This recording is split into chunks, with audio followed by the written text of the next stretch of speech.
समस्त NIS daily degree धारकों का स्वागत है आपके अपनी YouTube channel MKS teaching point में। साथियों, बात करेंगे गैजेट राजपत्र प्रकाशन मामला इलाहाबाद हाईकोर्ट सुनवाई के परिप्रेक्ष्य में। जानेंगे पिछली सुनवाई में क्या हुआ, अगली जो सुनवाई कब सूचीबद्ध हुई है, किस बेंच में सुनवाई होनी है, किस नंबर पर सुनवाई होनी है, क्या स्थितियां रहेंगी सुनवाई को लेकर के, इन सभी महत्वपूर्ण तथ्यों पर इस वीडियो के माध्यम से चर्चा करेंगे। निवेदन करेंगे वीडियो को बिना स्किप किए अंत तक देखें और सभी साथियों को शेयर करें। जो साथी चैनल पर पहली बार विजिट कर रहे हैं तो कृपया चैनल को सब्सक्राइब करके बेल आइकन जरूर प्रेस कर लें।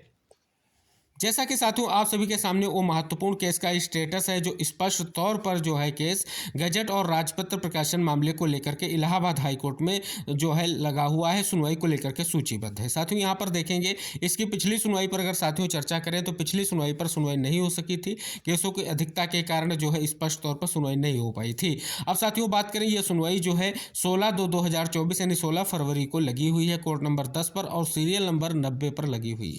यानी अगर देखें तो केसों की संख्या की अधिकता दिख रही है, यानी 90 नंबर पर इसकी सुनवाई को लेकर के केस सूचीबद्ध है। अब साथियों स्पष्ट हो गया है कि ये जो केस है स्पष्ट तौर पर आप सभी को पता है यहाँ पर इसलिए किया गया है क्योंकि अभी तक राजपत्र प्रकाशन का मामला जो है स्पष्ट नहीं हो सका है। अगर बात करें इस याचिकाकर्ता की तो अजीत सिंह की आपकी ये याचिका है और versus union of India and 3 others को इसमें जो है पार्टी बनाया गया है। अब साथियों यहाँ पर बात करें जो आपकी काज लिस्ट जारी हुई है उससे क्या स्पष्ट हो रहा है, किस बेंच में सुनवाई को लेकर के केस सूचीबद्ध है और क्या स्थितियां निकलकर सामने आने वाली हैं।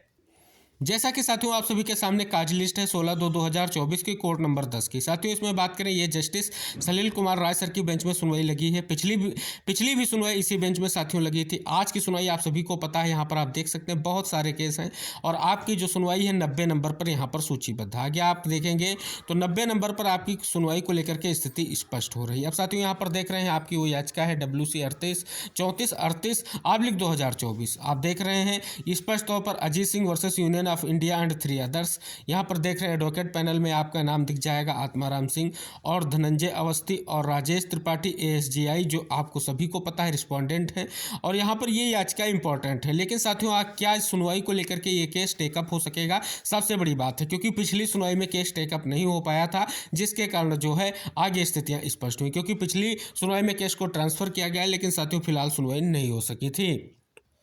तो जैसा कि साथियों यहाँ स्पष्ट हो रहा है ये अहम सुनवाई है, लेकिन साथियों यहाँ पर एक बहुत ही महत्वपूर्ण सूचना आप सभी को इंगित करा दें, कोर्ट में सुनवाई होनी है और आशा की जाती है कि पिछली सुनवाई नहीं हो सकी थी तो इस बार जरूर होगी। और उन तमाम साथियों से हम निवेदन करेंगे जो इसके याचिका करता है कोर्ट में एक बार फिर से जा करके इस याचिका को मेंशन कराने का प्रयास करें, जिससे मेंशन जो होगी याचिका तो आपकी सुनवाई होने की पूर्ण संभावना है। फिलहाल साथियों आप सभी को पता है ये प्रयास इसलिए किया जा रहा है क्योंकि आप सभी को पता है जो मान्यता पत्र है एनआईएस डीएलएड को लेकर के NCT का, उसमें स्पष्ट तौर पर लिखा गया है कि जो है गजट और राजपत्र का प्रकाशन किया जाएगा। लेकिन आप सभी को पता है गजट राजपत्र प्रकाशन को लेकर के स्थिति स्पष्ट नहीं हुई है और अभी तक जो है स्थिति जो है नकारात्मक ही दिख रही है। किसी भी तरीके से आपने देखा कि गजट को लेकर के स्थिति को लेकर के जो प्रयास किए गए, स्पेशली नंदन बोहरा सर ने बहुत सारे प्रयास किए, लेकिन साथियों अभी तक गजट पब्लिश नहीं हुआ है। अंततः आप देख रहे हैं ये केस इलाहाबाद हाई कोर्ट में पड़ा हुआ है और दूसरा केस स्पष्ट तौर पर खुद नंदन बोहरा सर ने दिल्ली हाई कोर्ट में डाला है।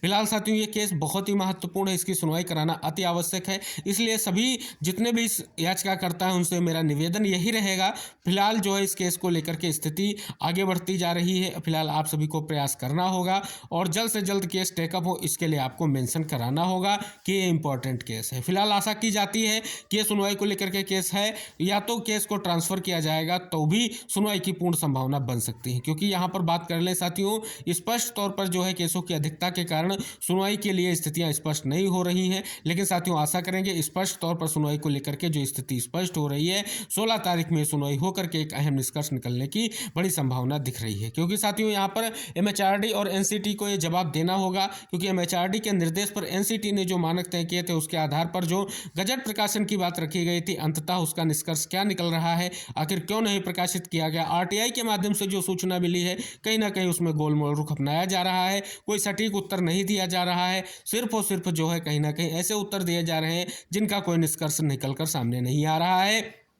क्योंकि साथियों गजट प्रकाशन को लेकर के जो भी जिम्मेदार संस्थाएं हैं कहीं ना कहीं एक बार उस पर जो है ध्यान देना जरूरी है, क्योंकि अगर गजट प्रकाशन होता है तो आप देख रहे हैं कई सारी स्थितियां बन रही हैं। सुप्रीम कोर्ट में क्लेरिफिकेशन याचिका भी लगी हुई है जिसकी सुनवाई 16 तारीख को सूचीबद्ध है, और उसके बाद आप सभी को पता है रिव्यू भी कर दी गई है। रिव्यू को लेकर के अभी डेट डिक्लेयर नहीं हुई है लेकिन जल्द ये भी होगी। और दूसरी तरफ आप देख रहे हैं एक और अहम केस किया जा रहा है सुप्रीम कोर्ट में जो बहालियों को लेकर के है। फिलहाल आप सभी को अवगत करा दें, ये जो गजट है ये सभी की जड़ है, और अगर गजट प्रकाशन को लेकर के स्थिति स्पष्ट हो जाती है तो कहीं ना कहीं चीजें स्पष्ट हो सकती हैं।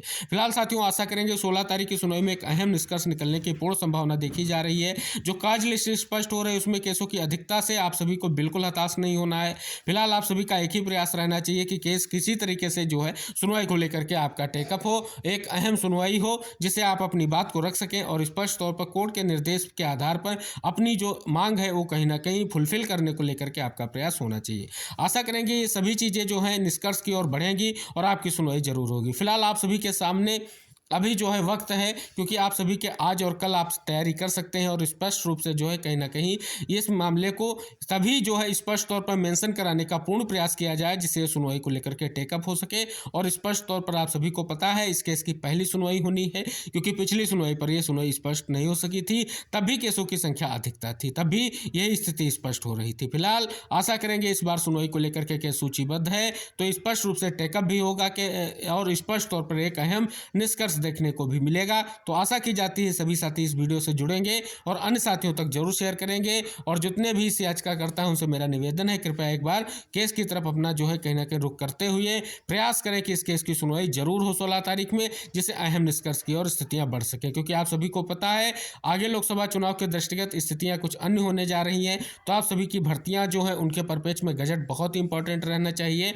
क्योंकि गजट का इंपॉर्टेंस समझते हुए जैसे ही 28/11 का जजमेंट आया था नंदन बोहरा सर ने कंटिन्यू रूप से प्रयास करना स्टार्ट कर दिया था।